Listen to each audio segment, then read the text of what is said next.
তো এখানে আমাদের সেমিনারের প্রিপারেশন শুরু হয়ে গেছে। সেটা রিতকে দেখেই বুঝতে পারছো, আমি যেহেতু নেল করছিলাম তাই সেও আমার সাথে বসেছিল। আর তারপরে সব কাজ শেষ করে আমি, লাবণী, পিয়া দেখো ভোর 4:30 বাজিয়ে দিয়েছি, কারণ প্রচুর কাজ বাকি ছিল। আর এই যে স্বর্ণালীও চলে আসলো ট্রেনে। তো আমরা ভেবেছিলাম আমাদেরকে হয়তো আবার উঠতে হবে ভোরবেলা, কিন্তু আমরা এতক্ষণই জেগেছিলাম যে ওকে ঘুম পাড়িয়েই তারপরে আমরা ঘুমিয়েছিলাম। तेरी झलक शर्फी शिवली बातें।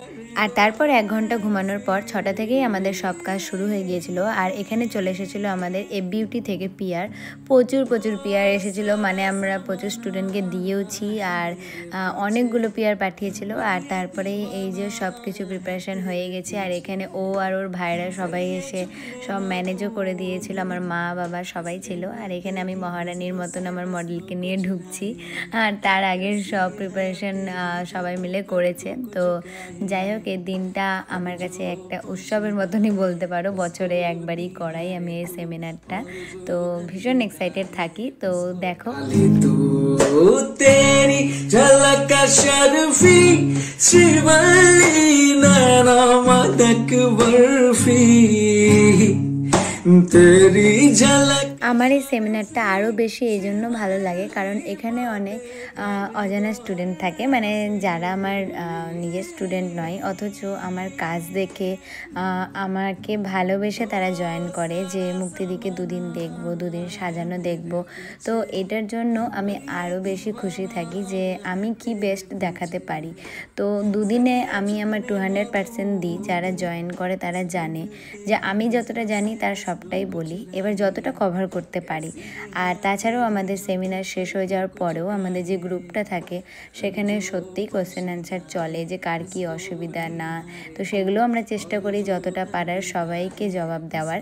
তো এইগুলি না খুব ভালো লাগে, মানে নতুন কিছু মানুষের সাথে পরিচয় হয়।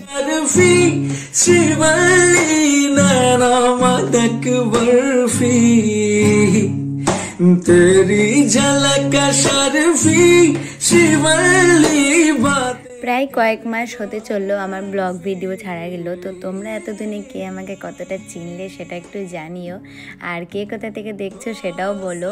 আর আমার তো বাড়ি ফারাক্কা, আশা করি সবাই বুঝে গিয়েছো। তো আমার নতুন এই স্টুডিওটাও ফারাক্কাতেই হয়েছে, আর আমার শ্বশুর বাড়িও ফারাক্কাতে। তো তোমরা তো মোটামুটি সবাই সব কিছু জেনে গিয়েছো, মানে আমার সব কিছু কাছাকাছি। শুধু আমার যেটা আরেকটা স্টুডিও রয়েছে সেটা মালদাতে, সেটা অনেকেই জানো না। তো মালদাতে যেসব আমার ক্লায়েন্টসরা রয়েছে তাদের জন্য আমার মালদায় একটা স্টুডিও রেন্টে নেওয়া আছে। আর এই ফারাক্কার স্টুডিওটা আমার নিজস্ব, নতুন যেটা করলাম। তো তোমরা যারা যারা আমার মেকআপ পছন্দ করো অবশ্যই সাপোর্ট করো, আর আমি কেমন সাজাই, আমার কাজ কেমন লাগে সেগুলি অবশ্যই জানিও। तेरी झलक शर्फी शिवली बातें कर दो हर्फी। সেমিনারটা আমার 2 দিনের হয়। এটা ছিল ফার্স্ট দিনের ফার্স্ট লুক, সেকেন্ড লুক নিয়ে আমি পরের ভিডিওতে আসব। আর এখানে আমার সাথে ছিল দেখো নন্দিতা, যার কথা বলা হয়নি। তো নন্দিতা ছিল অ্যাঙ্কারিংয়ে, আরও ভীষণ ভালো অ্যাঙ্কারিং করে। আর তারপরে লাবণী পিয়ারও আমার সাথে ছিল, আমার হাজব্যান্ড, ওর হাজব্যান্ডের টিম, মা বাবা সবাই ছিল। সবাই নিজের নিজের কাজে খুব ব্যস্ত ছিল, তো সেজন্য সবাইকে ঠিকভাবে দেখাতে পারলাম না। আর এই যে আমার নতুন নতুন স্টুডেন্টরা কোশ্চেন করছিল, আর আমি চেষ্টা করছিলাম তাদেরকে যেন সব কিছু বুঝিয়ে বুঝিয়ে বলি। তো আমার এই সেমিনারের ভিডিওটা তোমাদের কেমন লাগলো সেটা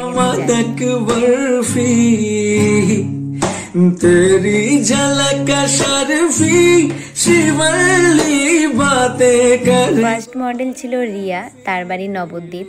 তো সে নবদ্বীপ থেকে এসেছিল, ভীষণ ভালো, সারাদিন আমাদের সাথে ছিল। আর এই দেখো লাঞ্চ টাইম, এখানে খাওয়া দাওয়া শুরু হয়ে গেছিলো, সেটা ছাদে অ্যারেঞ্জ করা হয়েছিল। আর সব স্টুডেন্টরা খুব ভালোভাবে ছাদে গিয়ে খাওয়া দাওয়া করে আবার ডাস্টবিনে ফেলে খুব সুন্দর মেনটেন করেছে, আমার খুব ভালো লেগেছে সব কিছুটাই। আর এখানে ব্রেক টাইমে টাইমের পরে আমি বলেছিলাম যে একটা হেয়ারস্টাইল দেখাবো যেটা ব্রাইডকে, তো তার জন্য আমি শুধুমাত্র ক্রিম্পিং করেই এনেছিলাম, মানে আমি কোনো ব্যাকে হেয়ারস্টাইল কিছুই করিনি, সবটাই আমি আমার স্টুডেন্টদের সামনেই করেছি। তো এখানে যে ড্রেসটাও পরেছে সেটা স্নেহাশিস দা পাঠিয়েছে, তো তোমাদেরকে আমি যতটা পারি আমি সব ডিটেলসই বলি। আর এই তো এখন আমার মডেলের লাঞ্চ করার টাইম, তার জন্য আমি ওকে নিচে নিয়ে যাই। আর তার মধ্যেই আমার একটা ভাই মানে প্রকাশ, ও খুব ভালো গানও করে, তো ও খুব ভালো জিনিসটাকে ম্যানেজ করছিল টিফিন টাইমে, খুব সুন্দর গান করে করে শোনাচ্ছিল।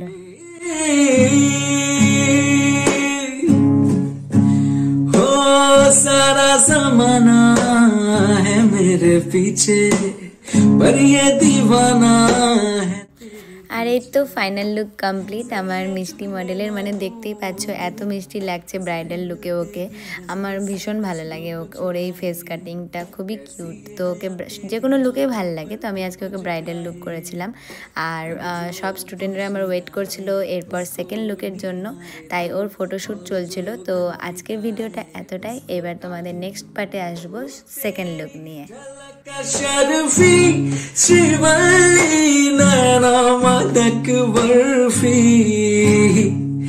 तेरी झलक शर्फी शिवली बातें कर दो हर